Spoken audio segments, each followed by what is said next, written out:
क्या दोस्तों आपको कभी व्हाट्सएप पे शेयर ट्रेडिंग की टिप्स मिली है?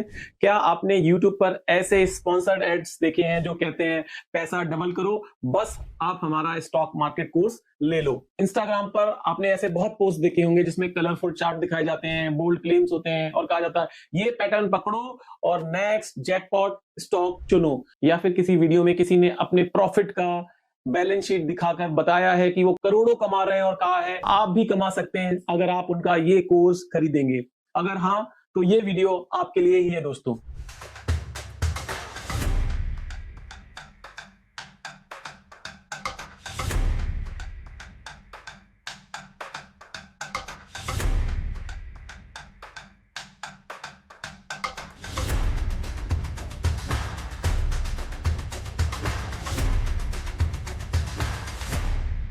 नमस्कार दोस्तों, मैं हूं एडवोकेट विकास गुप्ता और आज हम बात करेंगे एक नए और खतरनाक डिजिटल ट्रेंड की और वो है फिनफ्लुएंसर।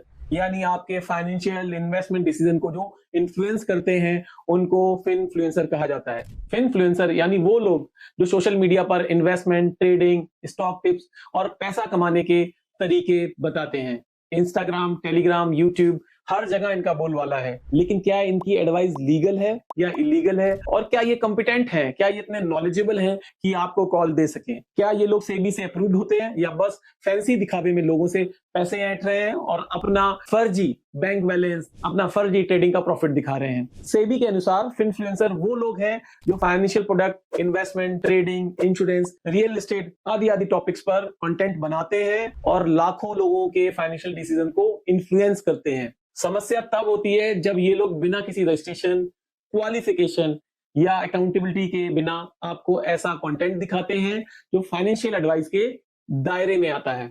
अब सोचिए, आप इंस्टाग्राम पर एक इन्फ्लुएंसर की वीडियो देखते हैं जो कहता है मैंने इस पेनी स्टॉक में 10,000 लगाए और 1 लाख बना डाले। फिर वो कहता है अगर आप उसका टेलीग्राम ग्रुप ज्वाइन करेंगे और उसका पेड कोर्स लेंगे तो आप भी ये कर सकते हैं। पेनी स्टॉक दोस्तों वो होते हैं जिनका प्राइस 1 रुपया, 2 रुपया बहुत कम होता है, उनको आम भाषा में पेनी स्टॉक्स कहा जाता है। सवाल उठता है क्या ये फाइनेंशियल एजुकेशन है या डिस्गाइज इन्वेस्टमेंट एडवाइस है? फाइनेंशियल एजुकेशन मतलब आपको लिटरेट किया जा रहा है, आपको एजुकेट किया जा रहा है फाइनेंशियल मार्केट के बारे में, या छुपी हुई इन्वेस्टमेंट एडवाइस है? सेबी साफ कहता है अगर कोई व्यक्ति सिक्योरिटीज में निवेश की सलाह देता है तो उसे सेबी से रजिस्टर्ड होना जरूरी है। लेकिन कई इन्फ्लुएंसर एजुकेशन के नाम पर आपको रियल टाइम चार्ट दिखाकर बाय सेल रिकमेंड कर देते हैं जो कि लीगली रॉन्ग है। एजुकेशन या इलीगल एडवाइस, सेबी क्या कहता है? सेबी ने अक्टूबर 2024 और जनवरी 2025 में 2 इंपॉर्टेंट सर्कुलर्स जारी किए जिसमें कहा गया अगर कोई भी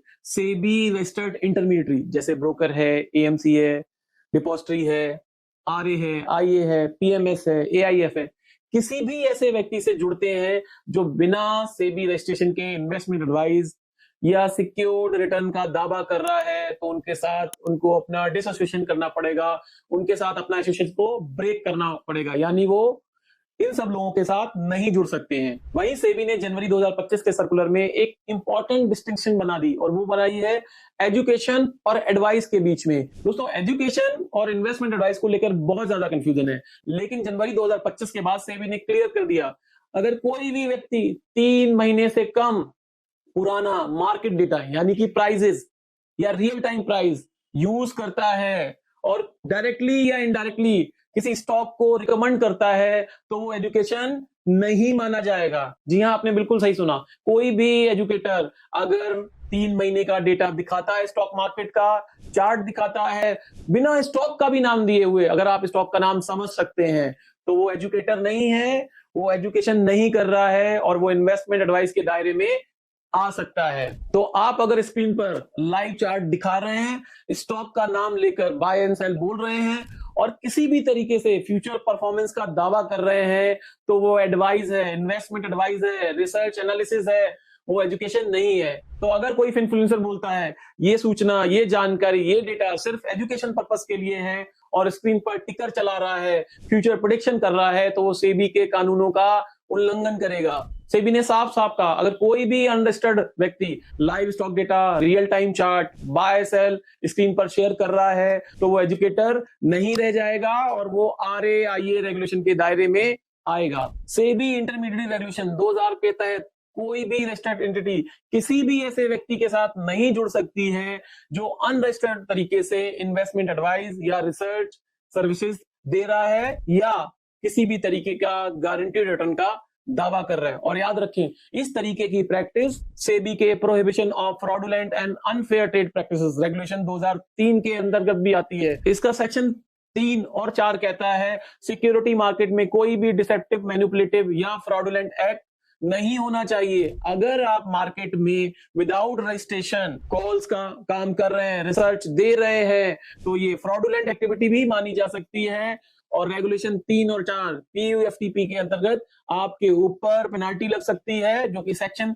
15HA में डिफाइंड है। Section 12A of SEBI act भी इस तरीके की डिसेप्टिव प्रैक्टिसेस को रोकता है। सेबी ने यह साफ किया कि एजुकेशन वही मानी जाएगी जिसमें 3 महीने पुराना डेटा ना हो, कोई भी रिकमेंडेशन, कोई भी स्टॉक्स का सिंबल कोड ना हो और कोई भी प्रेडिक्शन यानी कि फ्यूचर में स्टॉक कितना ऊपर जाएगा, कितना नीचे जाएगा या कोई भी कॉल ना हो। अक्टूबर 2024 के सर्कुलर में सेबी ने यह भी डिक्लेयर किया रजिस्टर्ड इंटरमीडियरी यानी IA, RA, PMS, AIF, stock broker, AMC, इन सभी को ऐसे इन्फ्लुएंसर से अपने सभी टाई अप टर्मिनेट करने पड़ेंगे। तो दोस्तों समझ जाइए, कोई भी इन्फ्लुएंसर जो authorise person of stock broker है वो अब AP ऑफ स्टॉक ब्रोकर नहीं रह सकता है।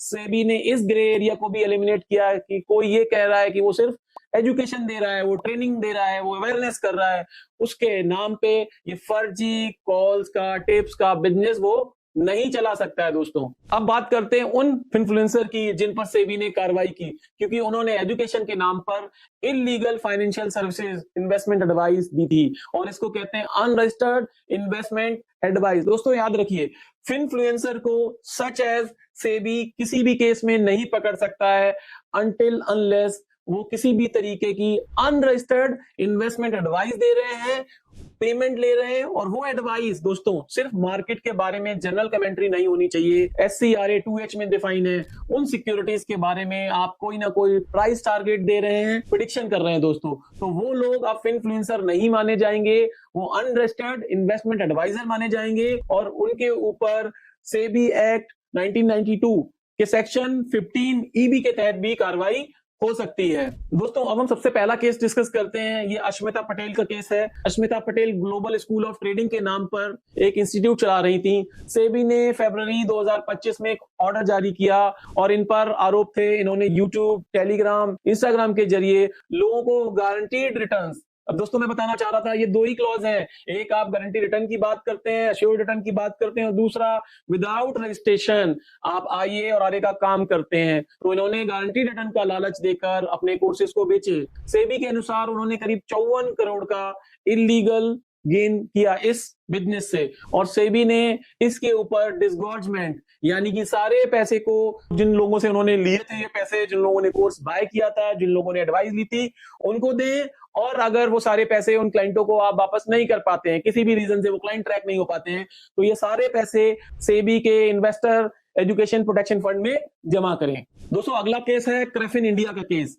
मार्च 2024 में सेबी ने पाया कि उन्होंने वेंचुरा नाम का इस्तेमाल करके अनरजिस्टर्ड पोर्टफोलियो मैनेजमेंट सर्विसेज दी, जबकि उनका असली वेंचुरा सिक्योरिटी से कोई लेना देना नहीं था और इस केस में सेबी ने रिफंड विथ इंटरेस्ट का ऑर्डर दिया और उस एंटिटी पर मार्केट बैन भी लगाया। इन सभी मामलों में कॉमन पैटर्न था, कोर्स के नाम पर टिप्स बेचना, स्क्रीनशॉट दिखाकर भरोसा दिलाना और सेबी रजिस्ट्रेशन के बिना एडवाइजरी देना, ये सारी चीजें कॉमन थी और कई बार ये लोग एश्योर्ड रिटर्न का दावा करते हैं और उसी के नाम पर अपने कोर्स को सब्सक्राइब करवाते हैं, जो कि बिल्कुल इलीगल है। सेबी की न्यू गाइडलाइन के अनुसार अब सिर्फ इन्फ्लुएंसर पर ही नहीं, प्लेटफॉर्म पर भी सेबी नजर रख रहा है, जैसे यूट्यूब, इंस्टाग्राम, टेलीग्राम, जहां पर ये लोग कंटेंट पोस्ट कर रहे हैं और आप दोस्तों सुनते होंगे कई बार कि इस इन्फ्लुएंसर के इतने वीडियो को हटाने का ऑर्डर कर दिया है, ये वीडियो ऑब्जेक्शनल पाई गई। तो सेबी अब यूट्यूब पे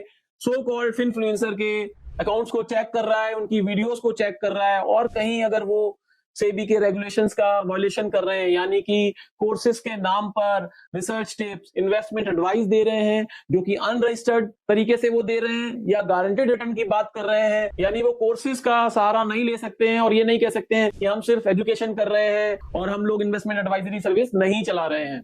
अक्टूबर 2024 की सर्कुलर और सेबी की ड्राफ्ट गाइडलाइन के अनुसार सेबी रेगुलेटेड एंटिटी अब किसी भी अनरजिस्टर्ड व्यक्ति से डायरेक्ट या इनडायरेक्ट एसोसिएशन नहीं रख सकती हैं। एसोसिएशन का मतलब सिर्फ स्पॉन्सरशिप नहीं है, रेफरल है, आईटी सिस्टम इंटीग्रेशन है, एफिलिएट पेमेंट यानी जो एपी की फॉर्म में स्टॉक ब्रोकर ऑथोराइज पर्सन को पेमेंट देता है।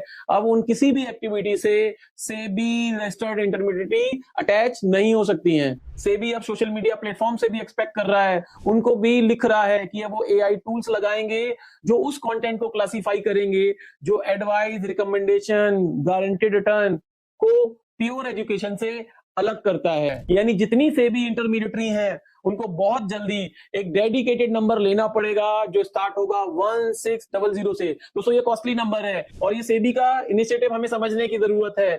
ये अनरजिस्टर्ड इन्वेस्टमेंट एडवाइजरी सर्विसेज जो चलाते हैं, जो इन्फ्लुएंसर हैं, जो इलीगल काम कर रहे हैं, जो कॉल्स का धंधा चला रहे हैं और जिनके पास ना ही नॉलेज है ना ही एजुकेशन है, जिनका सिर्फ इरादा क्लाइंट को मिसलीड करके कोर्स के नाम पर पैसे लेना है, उनको रजिस्टर्ड इंटरमीडिएट से अलग कर रहे हैं और ये बहुत ही बेहतरीन कदम है।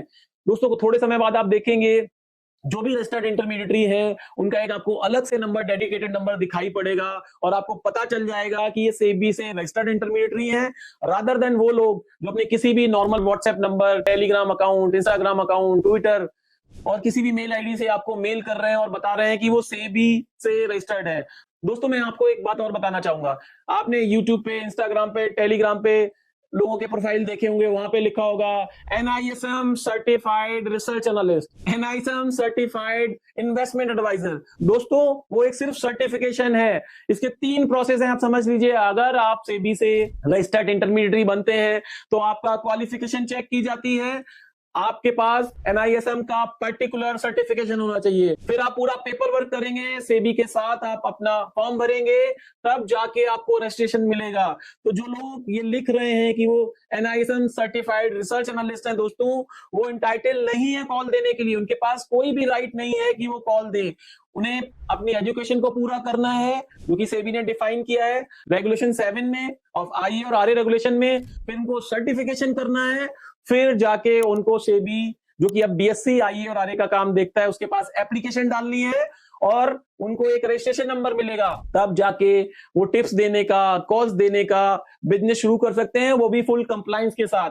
तो अगर आपके पास अभी कोई आ रहा है और कह रहा है कि उसके पास एनआईएसएम का सर्टिफिकेशन है, इन्वेस्टमेंट एडवाइजर का, आरए का, और आप देख भी लेते हैं वो सर्टिफिकेशन है, उससे ये बिल्कुल भी साबित नहीं होता है और कि वो आपको कॉल्स देने के लिए लीगली इंटाइटल है। दोस्तों अभी लेटेस्ट पीरियोडिक रिपोर्ट जो फाइलिंग हुई है आरए आईए की और जिसकी डेट भी बढ़ गई है दोस्तों, 30 जून 2025 तक हो गई है, उसमें सेबी ने बीएससी के थ्रू एक क्लियर आईए और आरए से पूछा है कि उनके कौन कौन से सोशल मीडिया प्लेटफॉर्म चल रहे हैं और ये भी कहा है सोशल मीडिया कंपनियों को कि वो सेबी इंटरमीडिएटरी के रजिस्टर्ड इंटरमीडिएटरी हैं, उनके अकाउंट को वेरीफाइड करें। दोस्तों ये एक अलग प्रोसेस है क्योंकि ट्विटर या इंस्टाग्राम किसके अकाउंट को वेरीफाई करेगा ये उनका प्रेरोगेटिव है, पर सेबी ने सोशल मीडिया जो प्लेटफॉर्म्स हैं उनको ये बोला है कि वो सेबी की रजिस्टर्ड इंटरमीडिएटरी को वेरीफाई करें। अब सेबी का साफ इरादा है इलीगल एडवाइस रोकने के लिए अब प्लेटफॉर्म लेवल पर भी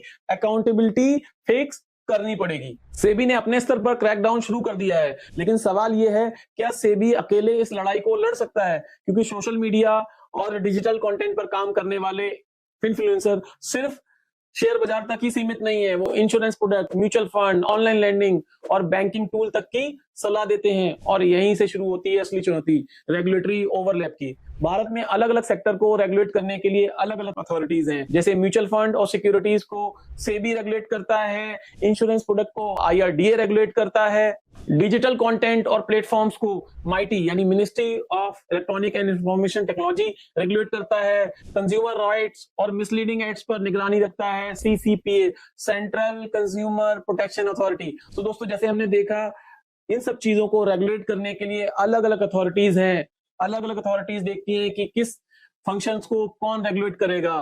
तो दोस्तों मैं आपको एक एडवाइस देना चाहूंगा, एड्स और प्रमोशन के लिए इथिकल ओवरसाइट देती है ASCI, advertising standard council of India. दोस्तों ये कोई स्टैट्यूटरी बॉडी नहीं है, लेकिन ये एडवर्टाइजिंग को लेकर एक गाइडलाइन देती है। अब सोचिए, अगर कोई इन्फ्लुएंसर इंश्योरेंस, स्टॉक टिप्स और बैंकिंग टूल्स तीनों को प्रमोट करता है तो उसके खिलाफ शिकायत कहां करें? दोस्तों सिक्योरिटी मार्केट से रिलेटेड किसी भी शिकायत को आप इस कोर्स पे कर सकते हैं।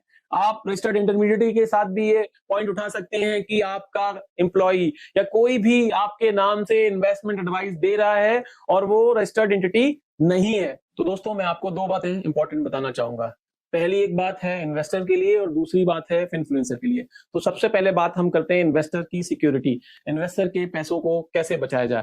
तो दोस्तों जैसे कि आप इन्वेस्टर हैं तो आप समझ लीजिए आपके पैसे को कैसे सेफ रखना है, कैसे सो कॉल्ड लोगों, फ्रॉड लोगों से अपने आप को बचाना है, ये सबसे बड़ी जिम्मेदारी आपकी है। तो जांच लें, परख लें, समझ लें जो आपको कॉल दे रहा है वो रजिस्टर्ड है या नहीं। और अगर वो इस तरीके की कॉल दे रहा है रजिस्टर्ड होने के बाद भी कि आप मेरी कॉल लीजिए या आप मेरा कोर्स लीजिए, आपको गारंटीड रिटर्न आएंगे, तो आप समझ जाइए ये रेड सिग्नल है, ये फ्रॉड की शुरुआत है। क्योंकि कोई भी आपके पैसे फिक्स रेट पे नहीं बढ़ा सकता है सिवाय FD की। कोई भी गारंटी कर रहा है कि वो आपके पैसे डबल कर देगा, हर महीने 5% कमा के देगा, ये उसका रिकॉर्ड है। तो दोस्तों उस आदमी को आपके पैसे चाहिए ही नहीं होंगे। जो पैसे आपके डबल कर सकता है बाबू भाई की तरीके से, तो वो तो अपने पैसे सारे डबल कर लेगा। तो उसको आपको 5,000 का कोर्स बेचने की क्या जरूरत है, या 50,000 की कॉल्स देने की भी क्या जरूरत है? उसको 50,000 रुपए अरेंज करने हैं, वो नॉर्मली अरेंज कर सकता है। हर रोज हर दूसरे दिन वो डबल कर रहा है, तो अब अंदाजा लगाइए कि वो कितने पैसे अपने आप से बना सकता है। तो वो जो आपको BMW या हेलीकॉप्टर या फॉरेन ट्रिप दिखा रहा है, वो कैसे दिखा रहा है इसको समझने की जरूरत है कि कोई भी स्टॉक मार्केट से पैसे गारंटेड कमा ही नहीं सकता है। ऐसा कोई भी इंसान नहीं है जो आपको बोले वो गारंटेड पैसे कमा सकता है। तो अगर आपको कोई जल्दी अमीर बनाने का सपना बेच रहा है तो आप उसको अपनी सलाह दीजिए कि बॉस आप ही जल्दी अमीर बन जाइए और फिर चैरिटी शुरू कर लीजिए।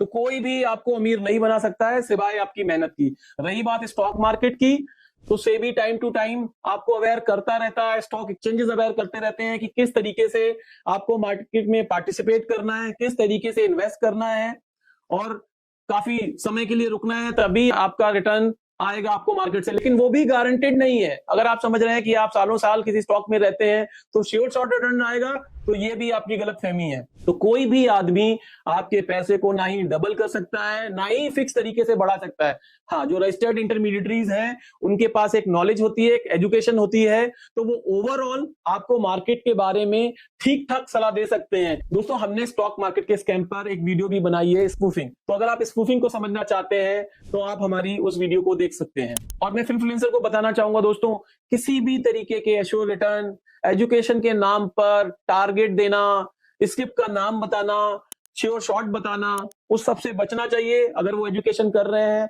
तो मार्केट की जनरल कमेंट्री जो सेबी RA और IA रेगुलेशन में डिफाइन है कि आप क्या क्या कर सकते हैं, क्या क्या बता सकते हैं, जो IA RA रेगुलेशंस में नहीं आती है, वो सारे काम कर सकते हैं। तो आप एजुकेट करना जारी रखिए, करते रहिए, क्योंकि आपकी वजह से ही ये करोड़ों करोड़ों इंडिया में ट्रेडिंग और डीमैट अकाउंट खोल रहे हैं। लेकिन इस दायरे को याद रखें, जब तक आप रजिस्टर्ड नहीं है आपको रिसर्च टिप नहीं देनी है। दोस्तों उम्मीद करता हूं ये वीडियो आपको पसंद आया होगा, आपको समझ में आया होगा इसके टॉपिक के बारे में, इसके कंटेंट के बारे में, किस तरीके से आपको स्टॉक मार्केट में इन्वेस्ट करना है, किस तरीके के लोगों से आपको बचना है और किस तरीके के लोगों से आप जुड़ सकते हैं। मिलते हैं अगली वीडियो में। नमस्कार।